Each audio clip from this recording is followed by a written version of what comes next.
Now, hybrid normally means a mix and match, but as far as cars are concerned, it means the car in question has two power sources, a petrol engine and an electric motor.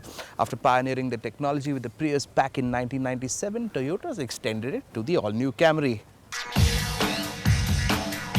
It's a technology that's really popular around the world, but thanks to high costs and a somewhat short-sighted government policy, hybrids haven't really made it here.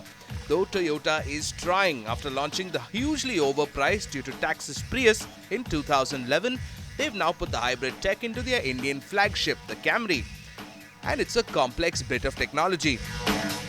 Now, so here's how it works. Normally a petrol engine is hugely inefficient at low or start-stop speeds, and that's where the battery kicks in. Now, as you pick up speed, the petrol motor comes on and works at optimum efficiency. And during this time, this is where the battery is charging, mostly using regenerative braking power or when you're coasting or cruising. There are three driving modes to choose from: EV or electric vehicle mode, where you are being propelled along solely on battery power; the Eco mode, which is a combination of both electric and petrol engines, which is the regular driving mode as the battery does not last too long and power switches seamlessly from electric to petrol; and finally the normal mode, which is essentially pure petrol engine. Now, this is where the full power of the engine comes into play, but makes the hybrid pretty moot, because here the car is driving as a regular sedan. Now, under the hood, you've got a conventional 2.5-litre petrol engine, the same engine you find in a regular or normal Camry. Attached to that, you've also got a battery and an electric motor, which powers and boosts the car when needed. Now, the combined output of this car is 205 PS. Now, combined to this is the CVT gearbox, and as CVT gearboxes go, this one feels a little slushy.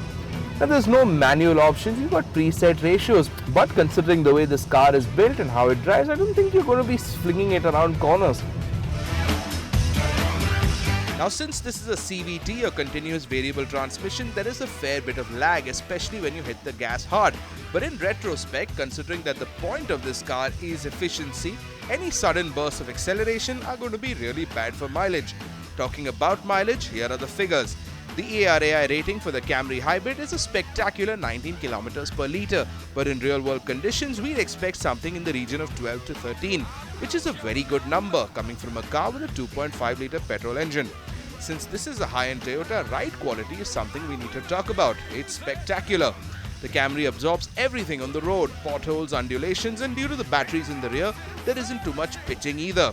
And if you are in the back seat, it's a tremendous place to be. Mostly because if you buy a Camry, you're probably going to be in the back seat. Sitting there, you've got a lot of buttons to play with, climate control for the rear, and you can also change the pitch and travel of the front passenger seat from the back. High-tech powertrain aside, another standout feature in the Camry Hybrid is the quality of the back seat. This back seat is huge. In fact, it's even more comfortable than your sofa at home. And I bet your sofa at home doesn't recline. Now, this is going to be an expensive car, and with the new hybrid technology, we expect it to be at least 3 to 4 lakhs more than the current petrol-only Camry, which would bring it in the range of 27 to 28 lakhs.